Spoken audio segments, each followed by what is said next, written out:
For this reason I kneel before you, Father, from whom every family in voice and in heaven and on earth derives their name.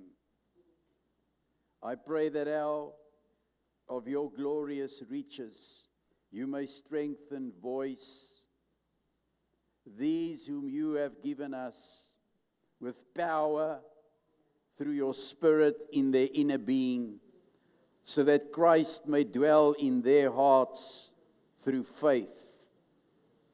I pray, Lord, that they, being rooted and established in love, may have power together with all your holy people to grasp how wide, how long, how high, and how deep is your love in them, and to know the love that surpasses all knowledge, and that they may be filled to the measure of all the fullness of God. Now I pray to you, Lord, and to him who is able to do immeasurable more than all we ask or imagine, according to your power that is at work within us. To you, O Lord, be glory and honor and praise in voice through Christ Jesus our Lord, through all our generations, forever and ever. And we say, Amen. Bless the Lord, O my soul, and all that is within me. Bless his holy name. What a great privilege. Wat 'n wonderlike voorreg om in die teenwoordigheid van die Here te wees. En ja, julle het 'n wonderlike tyd gehad en ek is dankbaar vir almal. Ek gaan later meer daaroor sê. Dankbaar vir almal wat betrokke was, wat bedien het terwyl ons weg is. Ons was weg en ons is terug. Prys die Here. Nou, ons is blyer as julle, maar natuurlik het ons vir julle gebid en is ons versterk na gees en na siel en na liggaam. Meer daaroor later, want daar's baie dinge wat saam met dit kom. Nie dat ons nou iets niets het nie, want niks is niets nie. Niks is niet nie. Dit wat ons gestimuleer is mee, waar ons was, is bloot goed wat al jare in ons gees lê, wat julle al gehoor het, oor en oor en oor, en vasgemaak is in julle gees, en dis hoe die Heilige Gees werk, is hy versterk jou net, en hy bring dinge vars in, en natuurlik die grootste aspek vir ons is die feit dat wat ons mee besig is wat ons moet doen. The confirmation that we mostly had is what we are busy with now here, is what we have to do. There are many people, as we have spoken, we were together with about in the days of the conference in the school. It was a healing school, so we were in the school from early morning till late at night, 10, 11 o'clock at night, from 8 in the morning. So we were very active in the Word, but everything that we sensed and the people that we spoke to would have loved to be here. They desire this. They're sick and tired, and the whole thing is sick and tired of religion and the old way of having church. Just having church and coming in and going out. I want to tell you, ek wil vir jou sê, dat daai dae's verby, hoor. Oor die wêreld is mense besig om te verander. God is killing religion. En al hierdie groot kerke en goed het hulle plek, maar hulle gaan uit die bus uitval. Want tyd kom, mense is klaar, hulle is klaar vir godsdiens, hierdie ou struktuur. They want to get into walking with God and walking with the Spirit. Not that the others are not doing it, but you know, religion has a way of advancing certain people. En jy moet belangrik wees in titels. Ek dank die Here dat waar ons was, het hulle sommer al die titels ook afgebreek. Daar was net gewone ouens, al is hulle groot sprekers, was hulle net Jan en Piet en Klaas, en nie apostel, en daar waar profetesse gekom het, het hulle vinnig gesê, daai profetesse en daai profete en al hierdie goed wat net altyd wil profeteer, hulle is gou aarde toe gebring en besef dat dit sonder die Heilige Gees is jy niks. So, hou op om te sê ek is apostel en ek is Josef. Daarom het die Here gesê apostel Josef, nie apostel dit nie. Hy het gesê Josef, dis hoe hy met my praat. Hy praat nie met jou oor dokter Piet en dokter so en proffie so nie. Jy's Piet. Dis hoe die Here met jou praat. So why do we always want to be in there? But more about that. I'm excited about the word because as I was going through what God is busy doing, we have been coming along a journey. And now I don't need to tell you the journey because where I left you, you were on the way to I and you took I. Is that right? But at I, the first thing they did, they made a mistake because there was somebody amongst them who created sin. They took stuff from Jericho that they should not have taken. Now the key lies whenever you get a breakthrough in your life, you must take note of what God is doing in your life and not do irresponsible things. And take things that belong to the Lord. Now that was something that has really come to our hearts constantly and been breaking through. And so God dealt with that, and they burnt those people, that family, with all their children and all. They burnt them in the valley. That was a bad thing, situation. Maar hulle is verbrand, die hele familie. Josua het hulle gevat en in die vallei ingesit, hulle aan die brand gesteek. Want hulle die offers van die Here gevat, toe word hulle 'n offer vir die volk se sonde. Dis 'n verskriklike ding as jy daaraan dink. En toe sê die Here, hulle moet nou vir Ai vat, en toe vat hulle Ai, and then they killed the king, they hanged him, and they stoned him, a pile of stones in the gate of Ai. Hulle maak van hom 'n voorbeeld, daar sê. En direk na die deurbraak en die oorwinning en die gehoorsaamheid wat hulle uitoefen, they build an altar. An altar. And you must note this in your spiritual life. We're going to talk about it a lot. Presently this morning, I can say to you, there are 1, 2, 3, 4 altars in this building. Daar's 4 altare gebou in hierdie plek. 4 altare. En 'n altaar is 'n plek waar daar deurbrake gevier word. Worship sustains what warfare cannot. I want you to listen to this, because we think that we do warfare and after the warfare we don't get breakthroughs. How many of you have been fasting and praying and you still don't have your breakthrough? Well, we're going to give you the keys in the time coming of why you don't get breakthroughs and why you don't have the victory. Even if you fast and pray, I will give it to you. God's going to help us.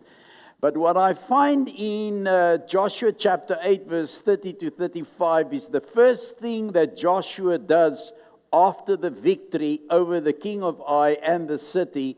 He goes to Mount Ebal and he builds an altar. Hy gaan na die berg Ebal toe en hy bou 'n altaar. Sê saam met my, altaar. So the core prophetic statement this morning to you and I is conquest without intimacy becomes dangerous. Conquest without intimacy becomes dangerous because victory must remain covenant-centered. Elke oorwinning moet verbondsgesentreerd bly.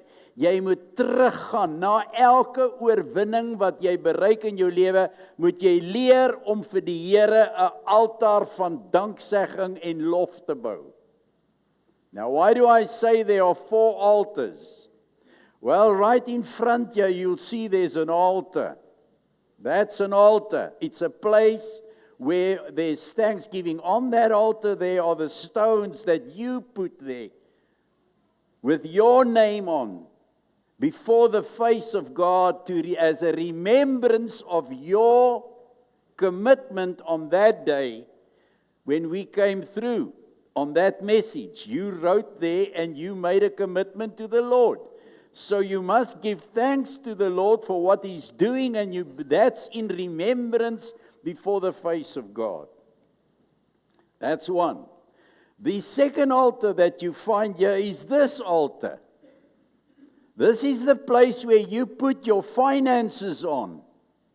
And an altar is a place where you bring offerings to God. So whatever you put on this altar counts before the face of God.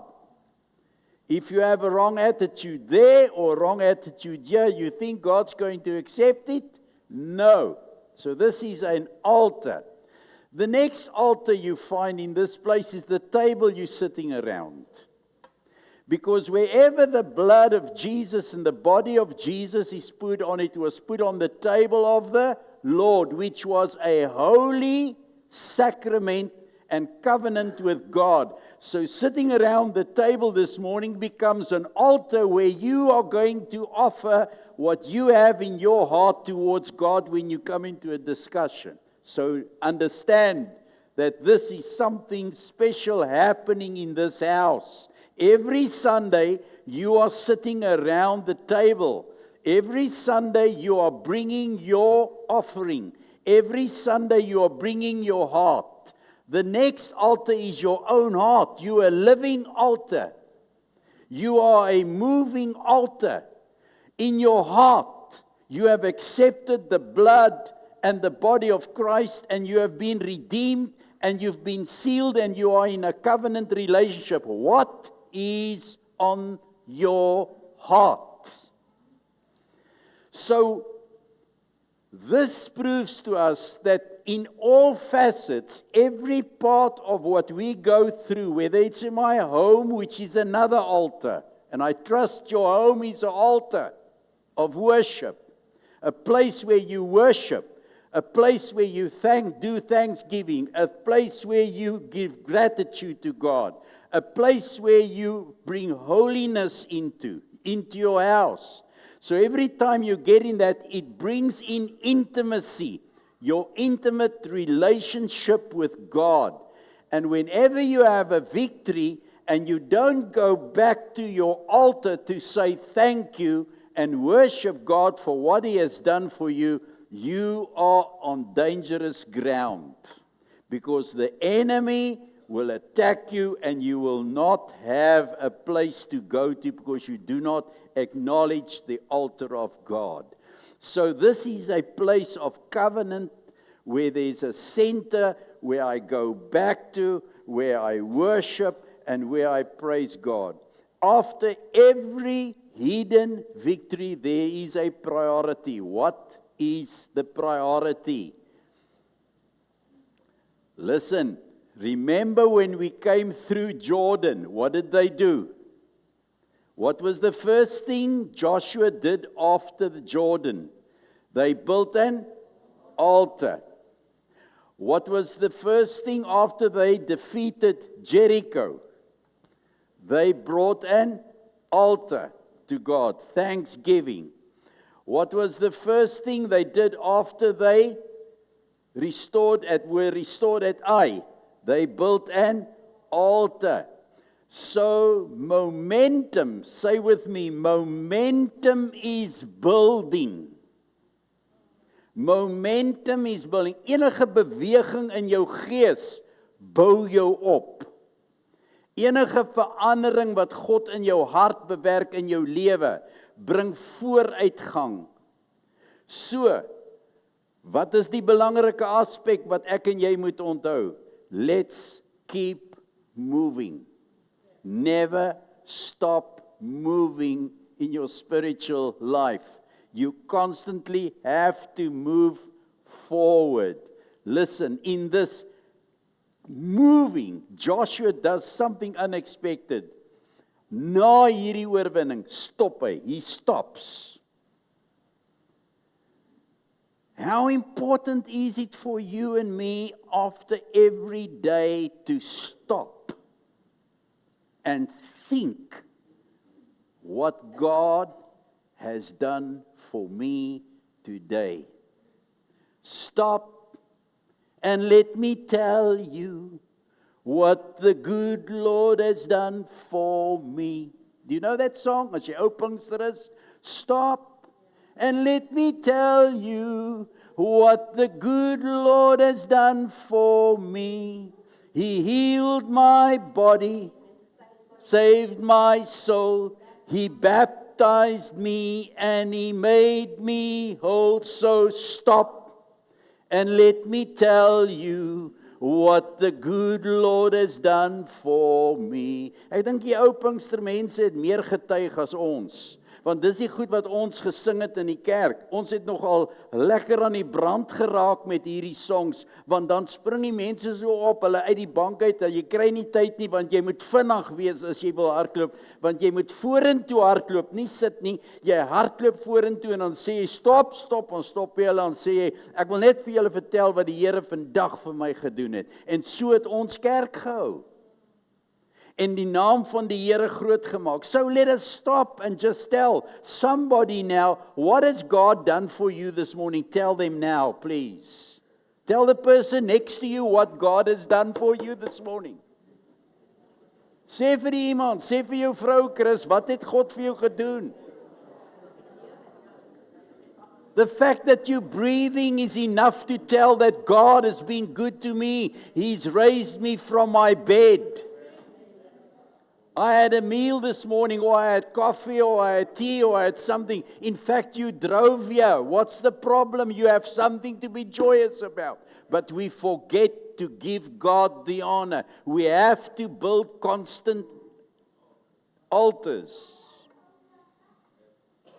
Joshua understood a victory without worship creates a dangerous people. That's why they sinned. Many people can handle blessings.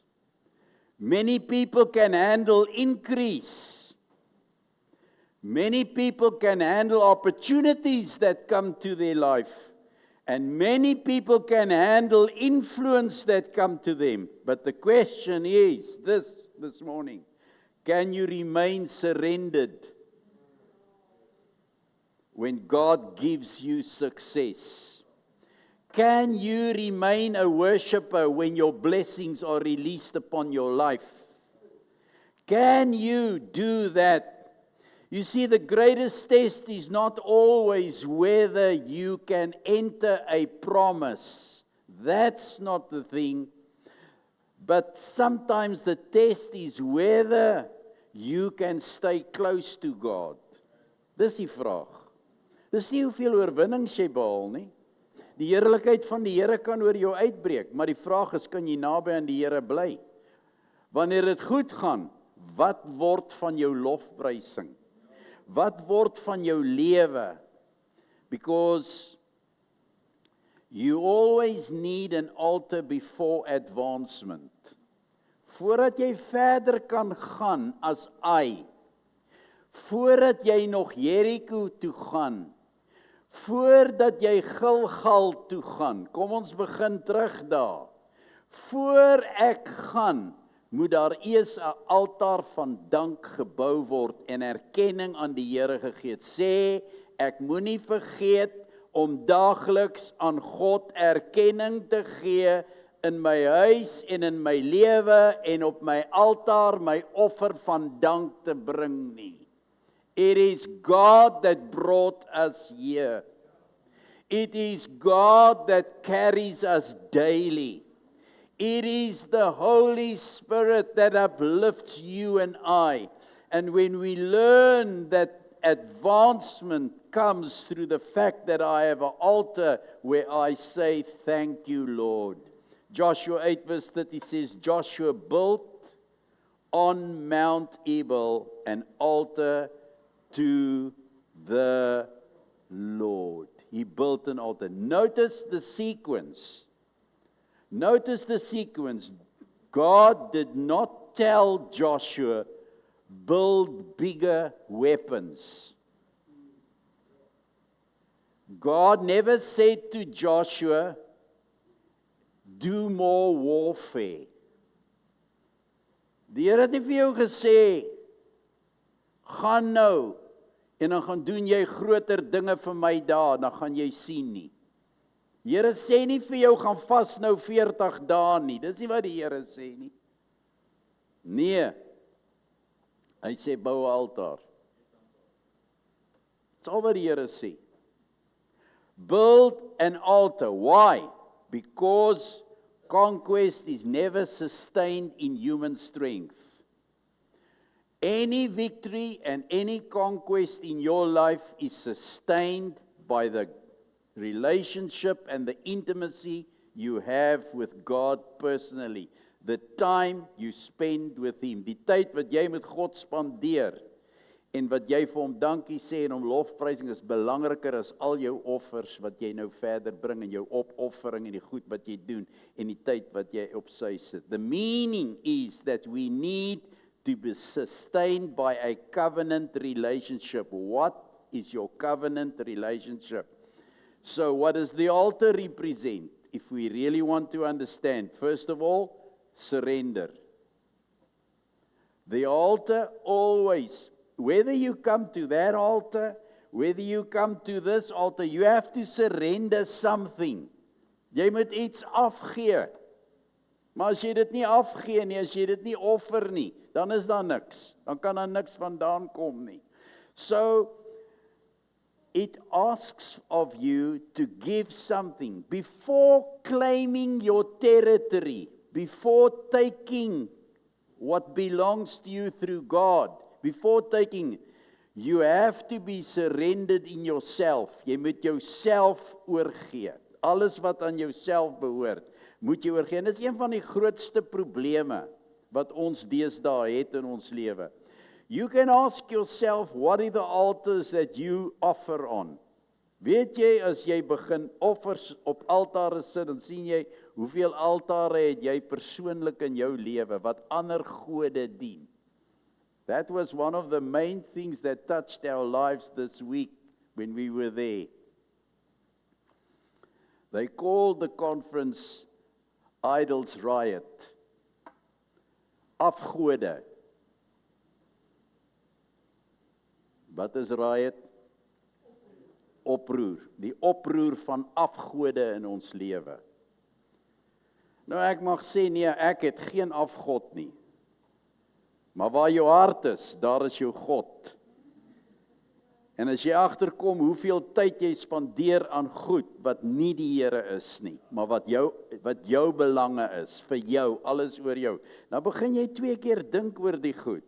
Want Romeine 12 vers 1 sê, offer your bodies as a living sacrifice. The first sacrifice that I have to make daily is my body. My spirit, my soul, and my body.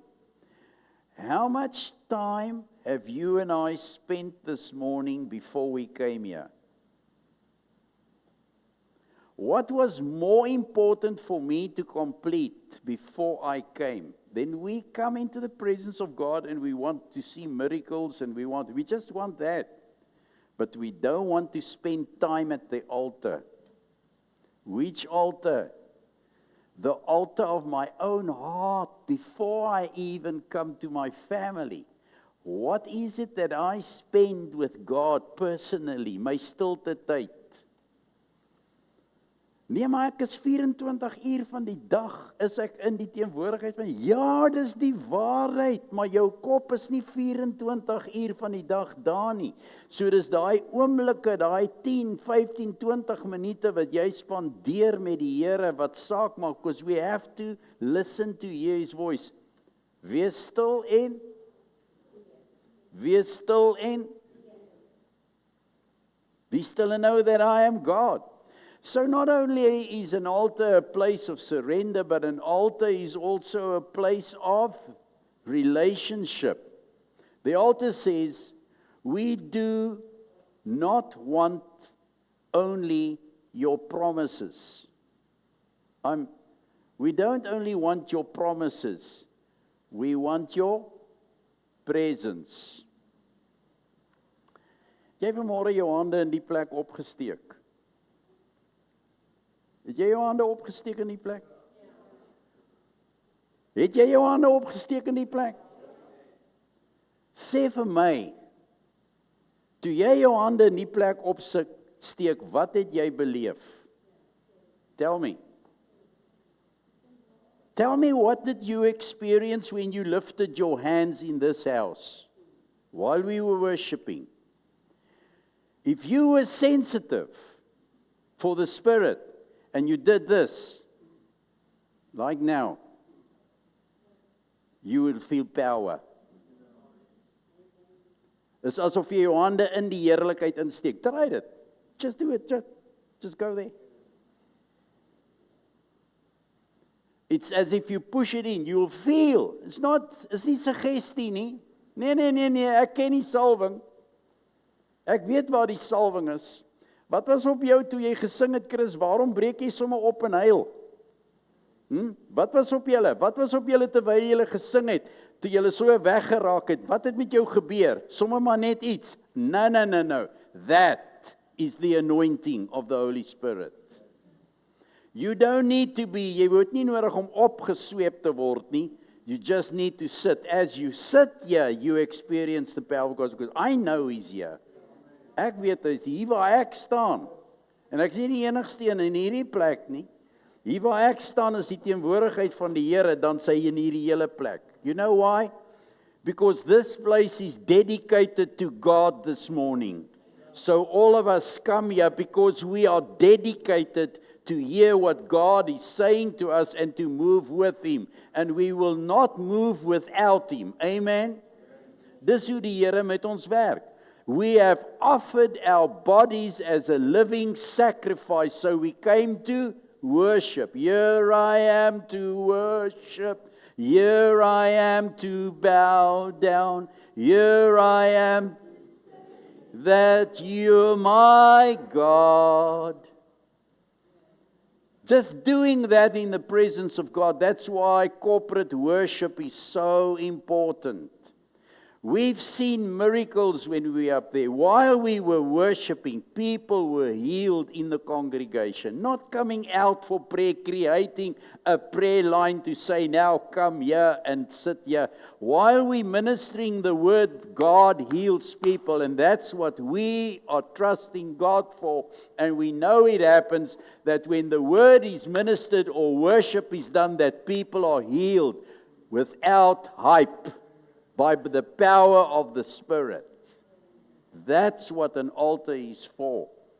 So whether I come to my home or whether I come in my heart or whether we come together around the table, that's where God manifests His love, because His presence is there and it brings remembrance to me. The altar becomes a witness. God brought us here. Daai. God het ons daar gebring. God het my hier gebring. God het my daar gebring. God het my by my huis gebring. In my huis is 'n altaar. Do you have an altar in your home? Do you have a place where you meet with God? Do you have a place where you go to hear from God, even if it's in your home? Where you go and sit down and say, speak to me, Lord. I've come to hear your voice. I've come to say thank you. I've come to give you praise. I thank you so much for my house. I thank you for my wife, for my husband, for my children. I thank you for my family. I thank you for my covenant relationship with you, because your word is faithful to me. I shall stand no matter what, because I have an altar of worship. That's what they did. So, not only is it a place where there's witness that God has brought us here, but it also brings us to a place of worship. A worship as governance. Gesag en autoriteit kom wanneer ek by die altaar van die Here gaan sit. Die oomblik as my gees oopgemaak word vir God se gees, dan hoor ek wat die Here sê. Nou, Joshua was not only a warrior. Jy sien, ons wil baie keer net oorlogvoering doen. He was establishing a culture. Dis twee verskillende dinge. om 'n kultuur te vorm in my lewe, in hierdie huis en in my lewe en in ons lewe, kom God eerste. Ons praat eerste met hom. Alles wat ons het, behoort aan die Here. En ons weet, ons kan nie verder gaan as dit, as ons nou nie eers vir die Here sy lof kan bring en kan eer gee nie. It was a governmental act that he was exercising for himself. Joshua was declaring, this land belongs to God first. Dis wat hy gesê het. Nou soos wat ons nou aangaan in die woord van die Here, sal ons sien, dat jy moet heeltyd waak oor goed wat inkom, terwyl jy op pad is in jou oorwinning. Want ons kan partykeer so maklik deur dit wat van buite af inkom in ons lewe, aanvaar as juis en van God. En dan is dit nie juis en van God nie.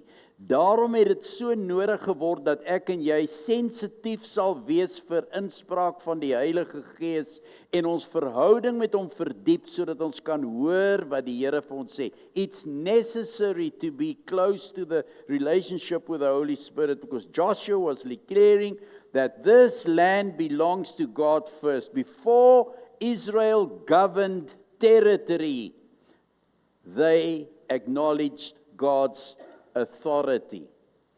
Before you govern territory in your family, before you govern territory in your finances, before you govern any form of victory or territory, take it, you have to learn to acknowledge that God's authority and power belongs here and gives it to you. It's not by your own strength, but by God. So what's our prophetic insight this morning?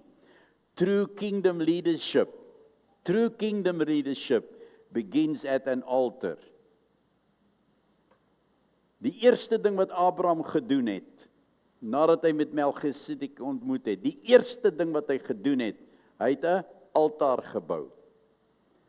En toe sê die Here vir hom, vat jou seun, jou enigste, né? En gaan offer hom. Begin in die woord van die Here ingaan en sê jy sien waar is altare oralste gebou.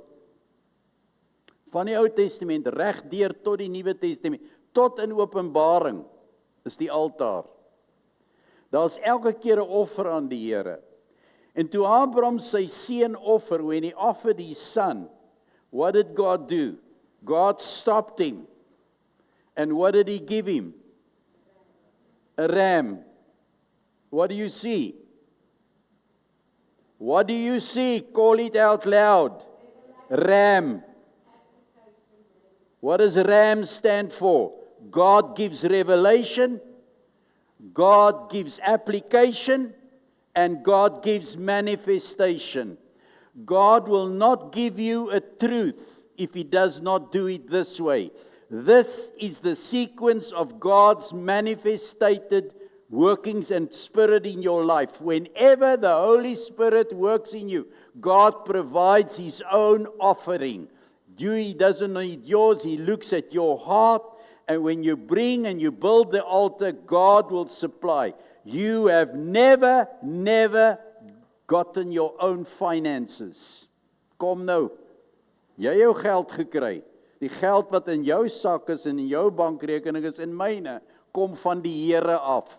As die Here nie vir jou guns gegee het nie, sou jy nie daai besigheid gehad het nie. Jy sou nie daai salaris gekry het nie. Jy sou nie daai inkomste gehad het nie. Dit kom van die Here af. Alle seëninge kom van die Here af. So God gee sy eie ram vir jou offer. Dis nie jou geld nie, maar ons maak asof dit ons sin is. Ons beheer dit asof dit ons sin is. Dit is hoekom ons sukkel. Want ons vat wat aan ons dink, ons wil vir die Here net daai gee wat ons wil. We are not faithful. We are not faithful stewards. But it is asked of everyone that is in God, that walks, to be faithful stewards. Faithful to the works that God has put in our hands. So God voorsien sy eie ram, R-A-M. Dit is hoe die Here in jou lewe werk. Jy kan dit maar skryf.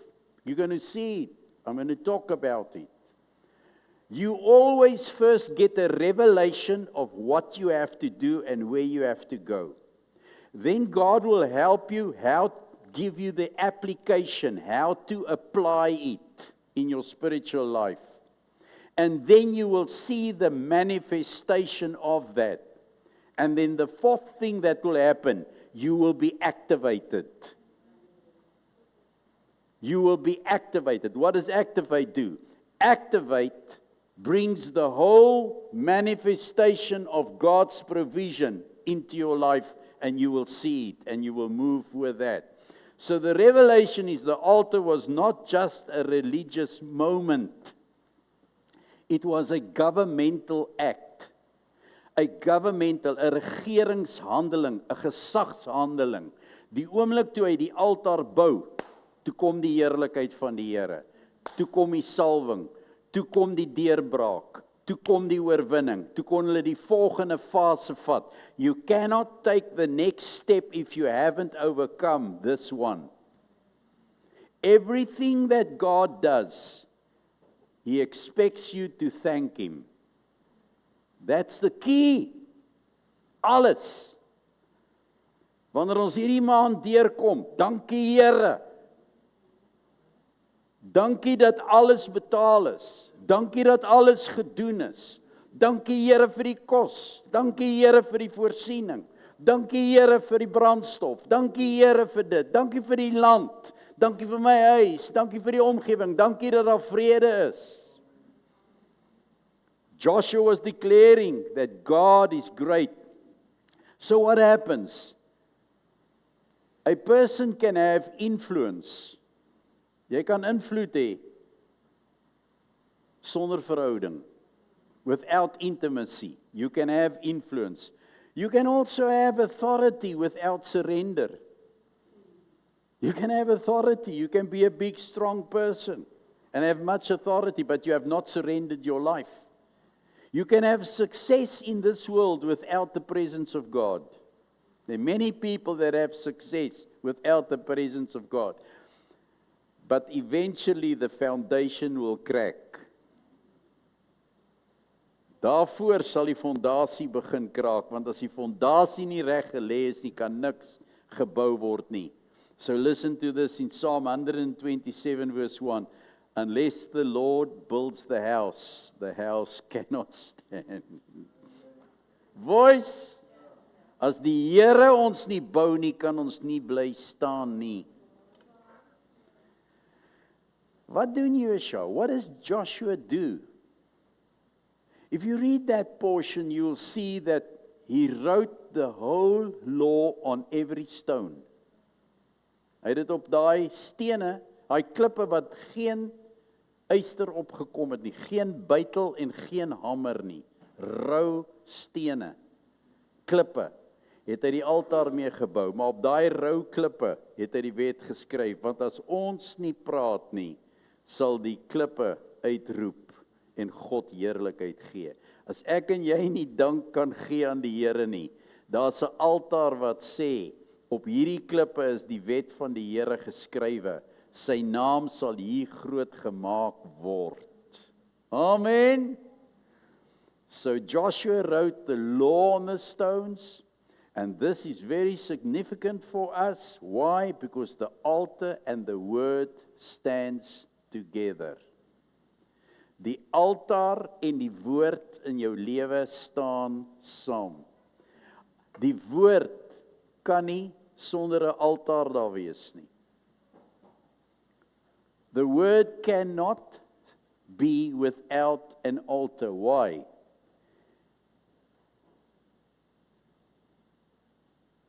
Because the word was crucified on Calvary, which became an altar where the blood was shed and his body was broken.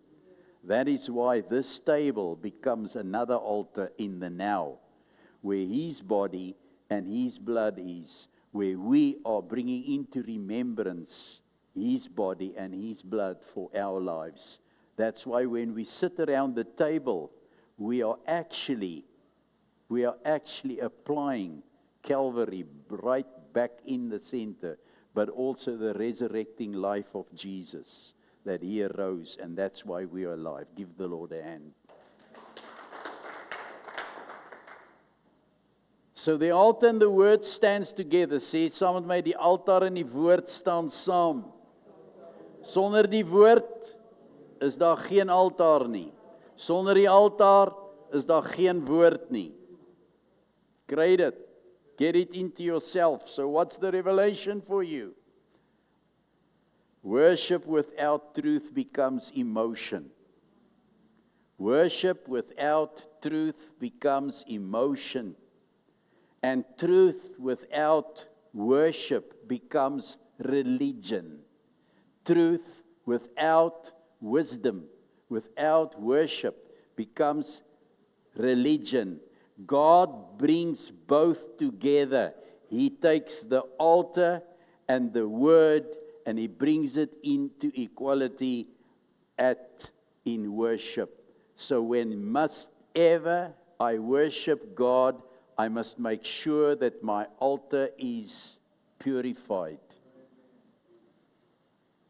Oh, Here, as ons dit kan verstaan en sien, dan verander dit my lewe, because my life becomes a holy sacrifice unto the Lord, and I lay it down daily to come into the presence of God. My house becomes, what is in your house that is strange?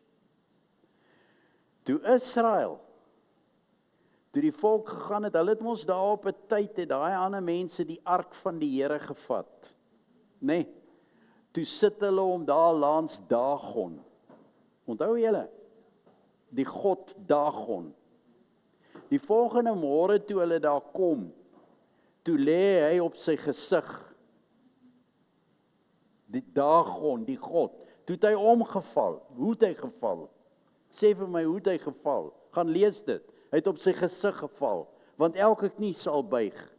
En elke een in hierdie lewe en in die hiernamaals en in die hemel en onder die grond sal bely dat Jesus Christus is. Niemand kom in die heerlikheid van die Here en buig nie voor God nie. So God laat daai God val op sy gesig. Toe kom hulle en hulle vat hulle af God en hulle sit hom terug, gaan lees dit. En hulle sit hom weer, dat hy lekker sit daarso. Die volgende dag toe hulle kom, toe die Here seker gemaak dat hy is God, dat hy net weet wie is God. Toe lê hy op sy gesig, toe sy kop af, sy arms af en sy bene. Because, my God, my God, my God, my God. Want hulle is krepel.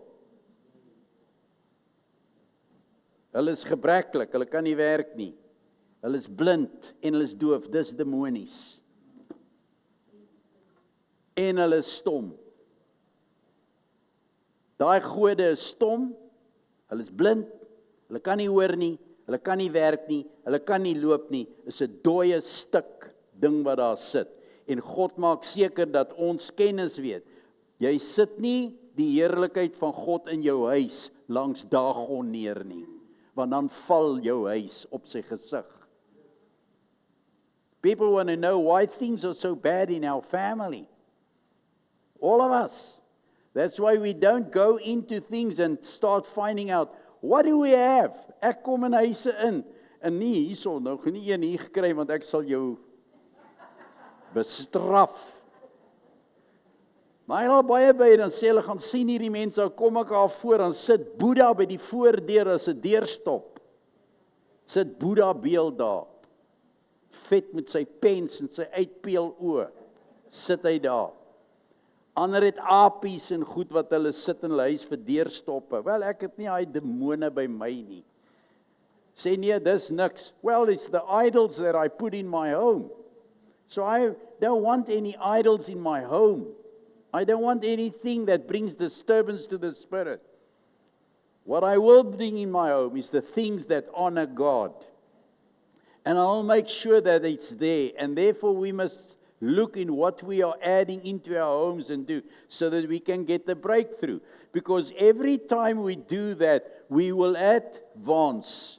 We will advance. we will advance. So God helps us to understand this. So, now, John chapter 4 verse 23 says, true worship is spirit and in truth. So check yourself. Is it truth that is challenging you and building you?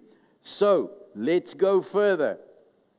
Let's make it more personally to our lives when it comes to the prophetic challenge this morning for you and I.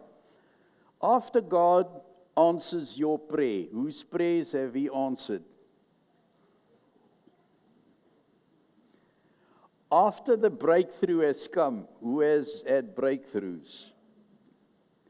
After the walls has fallen, where is your altar? Waar is jou altaar? As ek dink hoeveel keer, Here, as U my hier uitred, beloof ek U. Mense sê, Here, as U, ek praat nou die waarheid. Ek het dit al baie gehoor. Here, as U my help en hierdie huis verkoop, beloof ek U. Here, as U net hierdie kar uit my lewe uitkry, beloof ek U. Here, as U net vir ons hierso deurkom, beloof ek U, Here. Ek sal dit doen. Daai beloof bly net daarso. So, hoe groot is jou oorwinning? Dis die vraag. Hoe groot is my oorwinning? How deep is your surrender? I want to call voice to the place of saying, return to the altar. Maak dit 'n punt in jou lewe. Make it a point in your life not to forget to say thank you to God. And if you have overstepped your own promise, as jy daar gekom het, want mense wil weet, waarom gaan ek nie verder en hoekom kry ek nie my deurbraak nie? Want dalk het jy die belofte gemaak en gesê, as U, Here, dit vir my doen, sal ek, beloof ek U, ek sal U elke Sondag gaan dien. Maar jy het vergeet dat dit gaan reën en jy gaan 'n papwiel kry. Nou is jy nie meer Sondag daar nie, want you do it once, you do it twice, you do it 3 times over. Dis die ou gesegde. As ek 1 keer weg bly, bly ek 2 keer weg, dan bly ek 3 keer. Nou is dit so maklik om weg te bly. En ek is goed met storieetjies waarom ek nie meer daar is nie. Glo my, ek is 'n mens. En ek kan vir myself 'n storie opdis, want ek weet as ek nie daar is nie, kyk nou, hierdie is die samekom van die heiliges. Wat sê die Bybel van die samekom van die heiliges? Laat ek net gehoor of julle Bybel ken. Do you know your Bible? What does the Bible say about this in Hebrews? Moet nie die onderlinge byeenkomste van die heiliges, nee, wat man, dis nie deel van my lewe nie. Moet dit nie naalaat nie. Hoekom nie? Want baie wat dit gedoen het, het wat gebeur? Afvallig geword van die geloof. Nou, hoe maak ons? Die vuur brand ons, jy is al in die kamp gewees, jy staan die vuur nie, is 'n bietjie warm hier so voor. So staan so 2 tree terug, en seker 'n bietjie koeler hierso. Nou kry ek nog 'n bietjie warm, staan 'n bietjie terug. Nou raak dit al donkerder, hier kan julle sien. Ek raak 'n bietjie dowwer nou as daar waar julle sit. Julle kan my nie so mooi sien soos ek julle sien nie. Kyk waar gaan ek? Kyk hierso, kyk hierso, kyk hierso. Sien julle waar as ek nou? Julle kan my nie mooi sien nie. Dis wat gebeur wanneer 'n mens nie meer doen wat jy vir die Here gesê het jy gaan doen nie. This is what happens. We are all human. Ask Joseph, he will tell you. That's what happens. You do it once, you do it twice, you do it 3 times over. You skip it once, you skip it twice, you skip it 3 times over, you skip it 7 times. You don't worry anymore. I'm not saying you're going to hell now. As jy nou nie hierna toe kom, gaan jy hel toe nie. Dis nie wat ek sê nie. Ek sê net, wanneer jy daai volgende oorwinning moet kry, onthou, jy het nog nie eens hierdie ene onderhou nie. Hoe gaan jy nou nog daai een onderhou? So meet die Here jou. Wel, ek weet nou nie, ek moet maar net die woord lees. En vir my eie persoonlike lewe sien ek moet maar liewste by die altaar bly. daar waar die vuur is. Dis die veiligste plek om te wees, is om te sê, Lord, I'm just sitting here at your feet.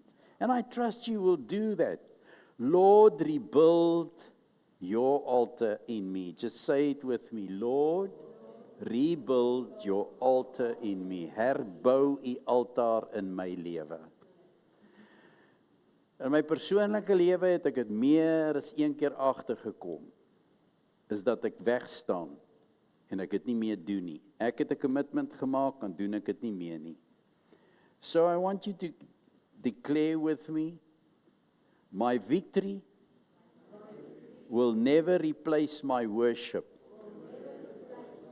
My breakthrough will always return me to the presence of God. Father, I thank you for every victory you have released upon your people. But today we choose something greater than the victory that has come in our lives. We choose your presence. Build your altar in us again. Let every gift remain surrendered. Let every blessing remain covenant-centered. Let every blessing exalt your holy name. And let every area of influence remain under your authority. And may we never conquer what we are not willing to surrender to you. It is true, Lord, that Jericho taught us how to fight and how you fight for us. Mount Ebal teaches us why you fought for us. Because, Lord, the goal was never only land. The goal was a people who carried your presence. Help voice to carry your presence in Jesus' name. Amen. God se teenwoordigheid hier is meer belangrik as enige iets anderste. En wanneer ons by mekaar kom, laat ons mekaar vir mekaar sê, ek gaan na die altaar van die Here toe. Waar is die altaar? Eerstens my hart. Tweedens, ons kom hier, is 'n altaar hierdie waar die woord kom, wat ons erkenning aan gee, en dan gaan ons om die tafel sit nou, en ons gaan met mekaar deel wat God in ons gesit het, maar ook vir hom dankie sê, deurdat ons aan die tafel van die Here deelneem. I give you a few minutes.